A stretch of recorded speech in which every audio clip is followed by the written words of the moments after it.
Hello and welcome to Time About the Movies Flashback, and today we're flashing back to September 11th, 1987, with 4 movies that I have never seen before, so we can get through this pretty quickly. Let's just go ahead and jump on into the first movie that we've got here. We've got a film based off of an H.P. Lovecraft story, and this is Will Wheaton in The Curse. From the heavens. You think it came from outer space? Don't be talking about things you don't know nothing about. But what it has brought is hell. Put it down.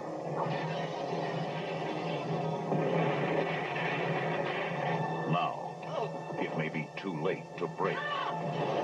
The Curse, starring Will Wheaton, rated R. Starts Friday, September 11th at your favorite theater. Check local listings. Oh, shut up, Wesley.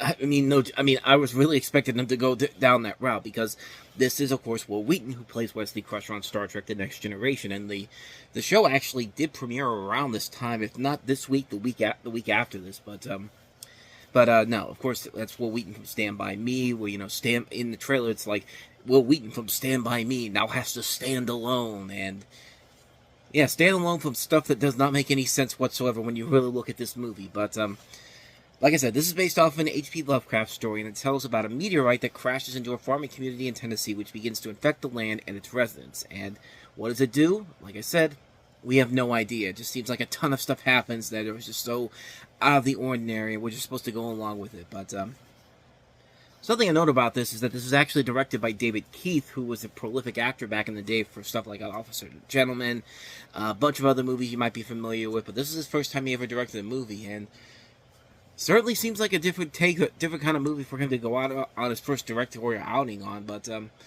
like I said, I haven't seen any of these movies, but just judging the trailer just looks like it's all over the place. It doesn't seem like there's really a context of what this thing that's come to Earth actually does. It just makes shit. It felt like the writers just like make shit up. Just say something. Just make something up that makes somewhat sense here. We'll put it in here because nothing in this movie really nothing in this trailer really feels like it makes any sense of what they're trying to do here. Like, what am I supposed to be afraid of here?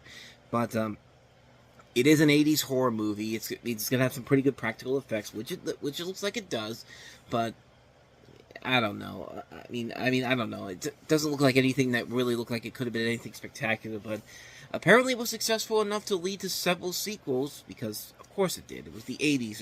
It was the 80s, and video stores were all over the place. But yeah, I don't know. I don't think there was anything about this movie that probably was that interesting to begin with. But then again, who knows?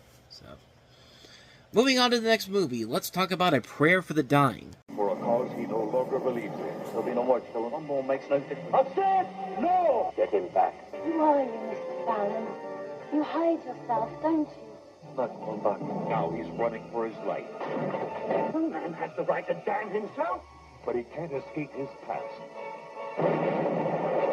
Mickey Rourke, Bob Hoskins, Alan Bates, A Prayer for the Dying, a thriller, rated R. Starts Friday at a theater near you. Check newspapers for listings. So Mickey Rourke stars as Martin Fallon, an IRA bomber who tries to blow up a troop truck, but instead kills a busload of school children. He loses heart and quits the movement and goes to London to try to leave the UK and start a new life. But the IRA wants him back, because he knows too much. And the local crime boss, Meehan, will only help him if he performs one last hit on a rival crime boss. When Fallon performs the hit, he is seen by a Catholic priest, played by Bob Hoskins. He refuses to kill an innocent again and must find a way to escape the police without killing the priest who can identify him. I mean, people forget Mickey Rourke was a pretty good actor back in the day, and even so, even he's looked at this, even he's come back on this movie and been like, yeah, this was not a good movie. In fact, him and the director were really against the movie in general, because they felt like, because this was based off of a book by the same name, and from what I remember reading, they thought that I think it was both Mickey Rourke and also the director Mike Hodges were against the movie because of the way that it was being edited together. The film was taken. This is one of those movies that had a lot of studio interference on the Samuel Goldwyn Company, and it just didn't feel like there was a whole lot.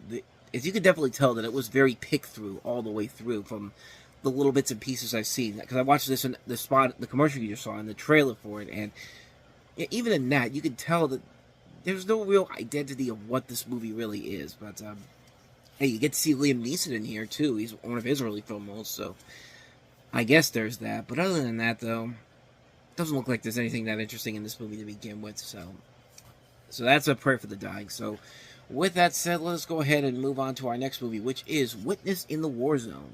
Lebanon, this is not Disneyland. Don Stevens is about to go from reporting the news. My name is Yassin Abu Riyad. To making it. The man Mr. Stevens interviewed was fake.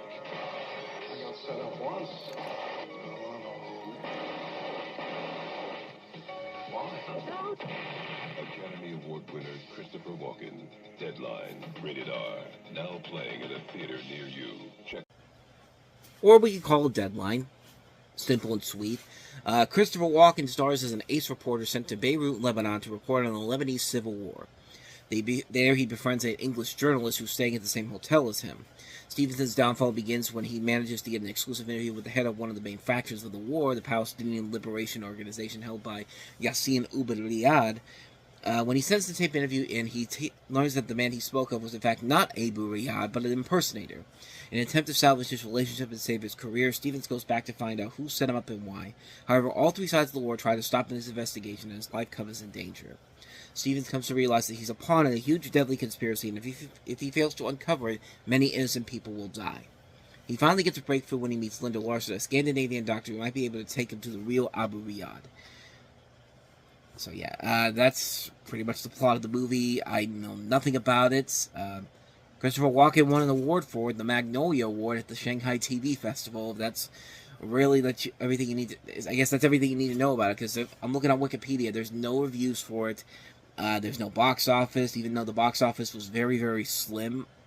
141,000, but like I said, I haven't seen any of these movies, so I can't really delve too much more into them than I can, because I don't want to mislead you, but I don't know. I mean, Christopher Walken usually can be very good as an actor, but there are times when he does overact a lot, but this thing doesn't, on the trailers for it, it doesn't look that bad in general, and it just feels like a movie that was trying to follow the trend of stuff like Platoon and, you know, these war movies we were getting around that time, but I mean, I don't know. Like I said, I don't know. I've never seen it, so I can't really say if it's any good or not. So let's go ahead and wrap this up here with I've Heard the Mermaids Singing. And Sheila McCarthy stars in the comedy Siskel and Ebert called Wonderfully Entertaining. I've Heard the Mermaids Singing.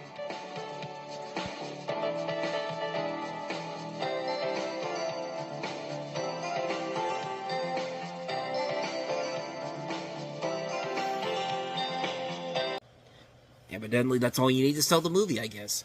Scatterbrain Polly gets a job as a secretary in Gabrielle's art gallery. Polly aspires to be a professional photographer and idolizes Gabrielle for her artistic ability. When Gabrielle rekindles an old romantic relationship to the younger partner, Mary, Polly becomes jealous and discovers Gabrielle is not who she claims to be. That's really all I got for you on this one, because I've never seen this movie. I didn't even know it existed. It looks very stylistic and very unique in terms of the way it's shot in general. It's got overall good reviews for it. I mean, it's a very highly acclaimed film. But, like I said, I haven't seen the movie. I can't say if it's any good or not, but it's there. And, yeah, I wish I had some more to tell you about it, but, I don't know, could be good. I've Heard the Mermaids Singing. Well, that weekend sucked, and the weekend before this sucked too. So we're gonna skip Labor Day 1987, and next time on Talking About the Movies Flashback, I promise we'll have a much better show because we'll have movies that I have actually seen. As we look at the end of August 1987 with The Fourth Protocol, Hamburger Hill, House 2, The Second Story, End of the Line, Matuan, and the re-release of Apocalypse Now.